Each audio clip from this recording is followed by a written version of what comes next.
Assalamualaikum warahmatullahi wabarakatuh. Berjumpa kembali dengan pelajaran IPA kelas 8 semester 1. Kali ini kita masih belajar bab 3, yaitu usaha, energi, dan pesawat sederhana.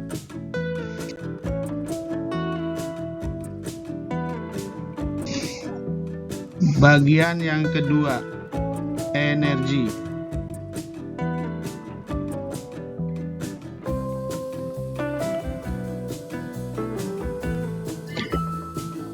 Tujuan pembelajaran pada bahasan ini adalah pelajar dapat mengetahui jenis-jenis energi, menjelaskan hubungan antara usaha dan energi, menjelaskan cara energi dikonversikan sesuai kebutuhan, dan menyajikan informasi mengenai sumber energi terbarukan yang dapat digunakan di Indonesia.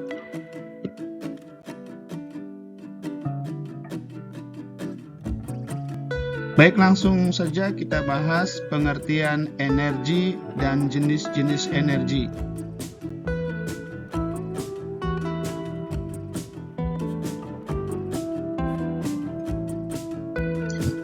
Coba perhatikan orang yang sedang mendorong gerobak. Lama-kelamaan, orang yang mendorong gerobak ini akan keletihan atau kecapean seperti gambar sebelahnya. Nah, tahukah kamu mengapa keletihan itu muncul? Apa yang akan dilakukan oleh orang tersebut agar dapat kembali mendorong gerobak tersebut? Manusia bisa merasa kelelahan sehabis berkegiatan karena manusia menggunakan energi. Maka manusia beristirahat dan mengkonsumsi makanan serta minuman untuk mengembalikan energi yang hilang. Nah, sekarang apa itu energi?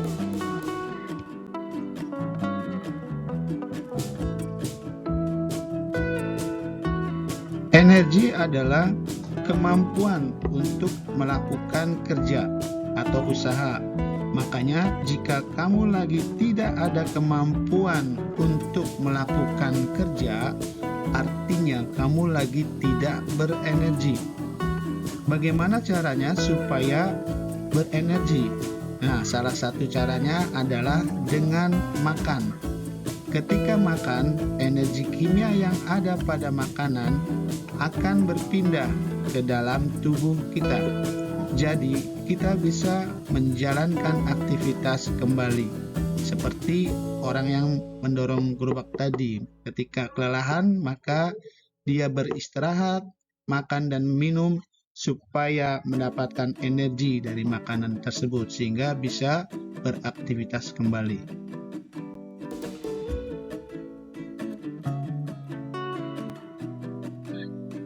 Energi di dunia ini ada macam-macam jenisnya, di antaranya yaitu energi panas, energi cahaya, energi kimia, energi kinetik, energi potensial, energi bunyi, dan energi listrik, dan masih banyak energi-energi yang lainnya.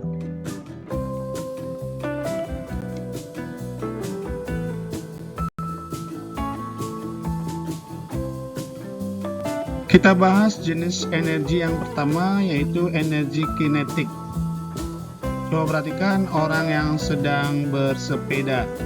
Nah, bersepeda ini merupakan salah satu contoh energi kinetik. Jadi, energi kinetik adalah energi yang dimiliki pada benda yang bergerak.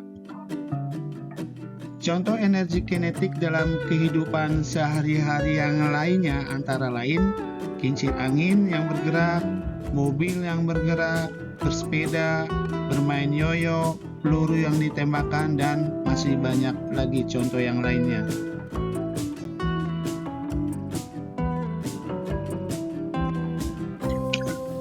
Energi kinetik dipengaruhi oleh massa dan kecepatan suatu benda saat bergerak. Besarnya energi kinetik berbanding lurus dengan besarnya massa dan besarnya kecepatan suatu benda ketika bergerak. Benda yang massa dan kecepatannya besar pasti memiliki energi kinetik yang besar ketika bergerak. Begitu juga sebaliknya, benda yang massa dan kecepatannya kecil, energi kinetiknya juga kecil.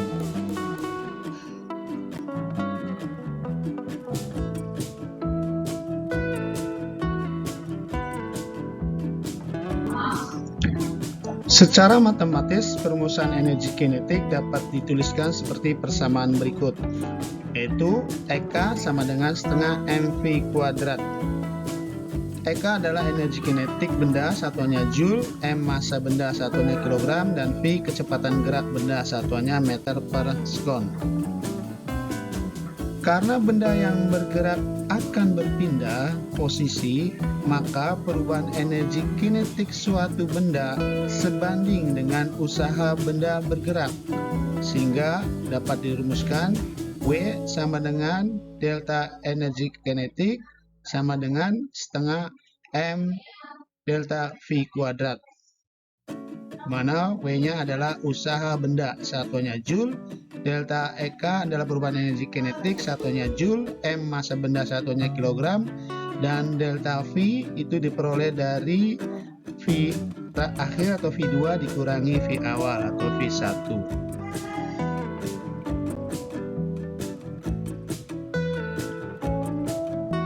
Kita lihat contoh soal. Sebuah mobil sedan yang memiliki massa 500 kg sedang melaju dengan kecepatan 20 meter per sekon. Hitunglah energi kinetik mobil pada kelajuan tersebut. Dari soal itu diketahui M mobil atau massa mobil sama dengan 500 kg, kecepatan mobilnya V 25 meter per sekon. Yang ditanyakan energi kinetik atau EK. Jawab, EK sama dengan setengah mv kuadrat, setengah dikali 500 kali 25 kuadrat, hasilnya adalah 156.250 Joule.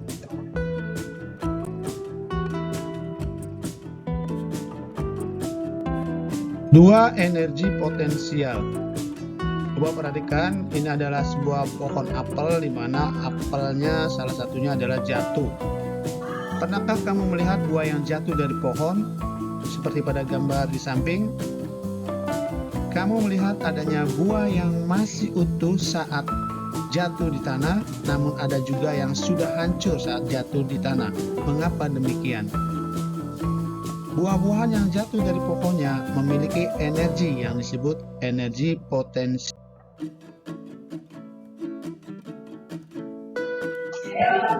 Energi potensial adalah energi yang dimiliki oleh suatu benda akibat adanya pengaruh tempat atau kedudukan dari benda tersebut. Energi potensial akan bernilai besar jika posisinya semakin tinggi dari permukaan tanah. Makanya buah yang jatuh tadi ada yang sudah hancur ketika sampai di tanah dan ada yang masih utuh ketika jatuh di tanah. Energi potensial diungkapkan pada persamaan EP sama dengan M kali G kali H, di mana EP adalah energi potensial, satuannya Joule, M massa benda, satuannya kilogram, G gravitasi bumi, satuannya meter per sekon kuadrat, dan H adalah ketinggian benda, satuannya meter.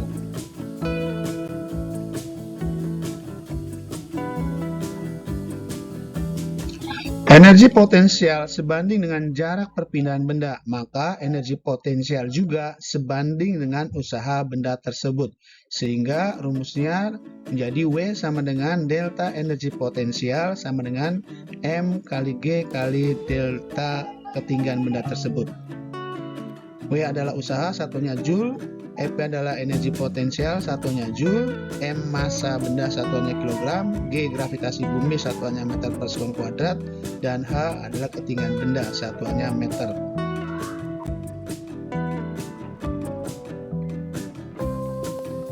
Kita lihat contoh soal.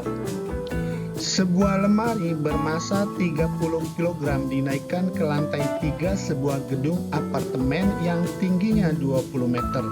Berapa energi potensial gravitasinya? Diketahui sini gravitasi bumi sama dengan 10 meter per sekon kuadrat. Dari soal ini diketahui M 30 kg, G-nya 10 meter per sekon kuadrat, H-nya 20 meter. Ditanya energi potensial atau EP.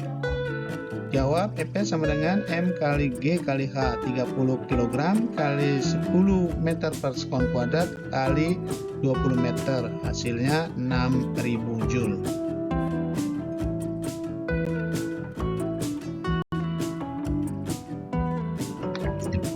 Yang ketiga, energi mekanik. Setiap benda yang bergerak di permukaan bumi pada umumnya adalah gabungan dari energi kinetik dan energi potensial. Gabungan kedua energi tersebut menghasilkan total energi yang disebut energi mekanik. Jadi dapat dirumuskan energi mekanik EM sama dengan energi potensial EP ditambah energi kinetik atau EK, di mana EM ini adalah energi mekanik satuannya Joule, EP energi potensial satuannya Joule, dan EK energi kinetik satuannya Joule.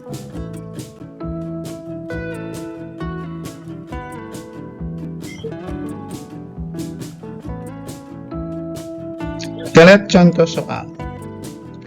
Apel dengan massa 300 gram jatuh dari pohon pada ketinggian 10 meter. Jika besar gravitasi G-nya itu 10 meter per sekon kuadrat, hitunglah energi mekanik pada apel tersebut.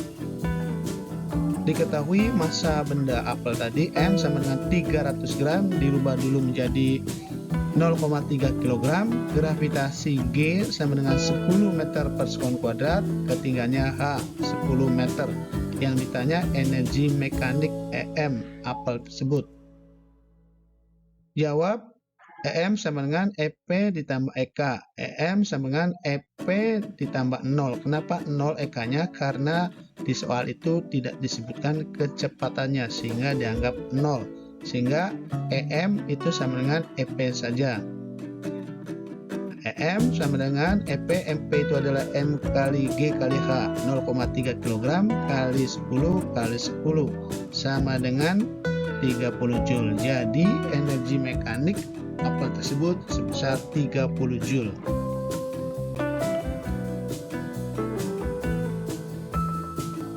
Berikut adalah contoh energi potensial, energi kinetik, dan energi mekanik dalam kehidupan sehari-hari.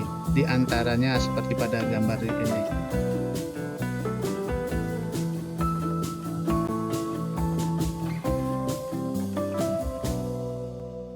Bahasan yang kedua, air sebagai sumber energi terbarukan.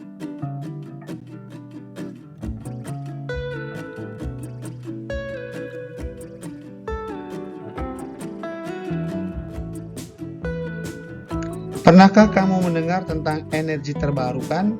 Dari mana datangnya sumber energi terbarukan? Energi terbarukan berasal dari sumber daya alam yang dapat diperbaharui secara alami. Contohnya seperti angin, bahan tanaman, air, panas bumi, dan sinar matahari, dan masih banyak lagi contoh yang lainnya. Kekayaan dan keragaman sumber daya alam di Indonesia dapat mendukung sumber energi terbarukan, salah satunya sumber daya air.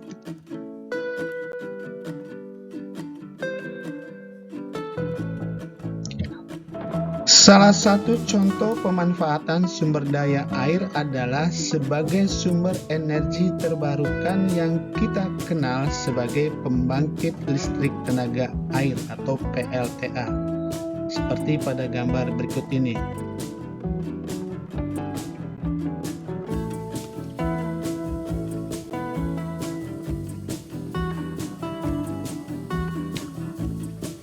Untuk bisa membuat PLTA dibutuhkan aliran air yang sangat deras. Aliran air sangat deras yang menggerakkan turbin akan membangkitkan energi listrik melalui generator. Kemudian listrik disalurkan ke rumah penduduk dan gedung-gedung melalui kabel-kabel penghubung.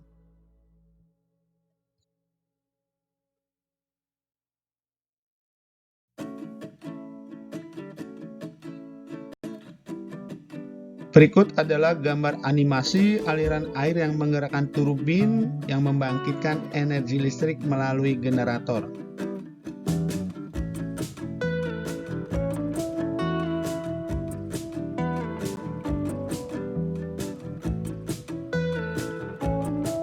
Baiklah, untuk lebih memahami bahasan tentang energi, silakan kerjakan uji kompetensinya di buku latihan.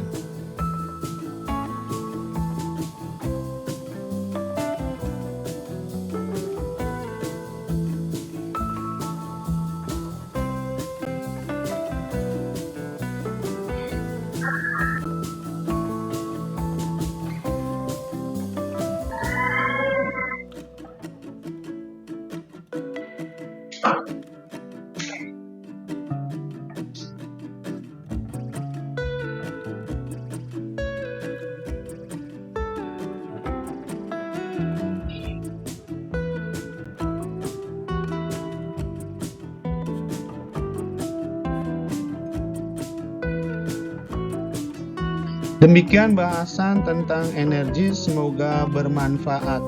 Terima kasih. Assalamualaikum warahmatullahi wabarakatuh.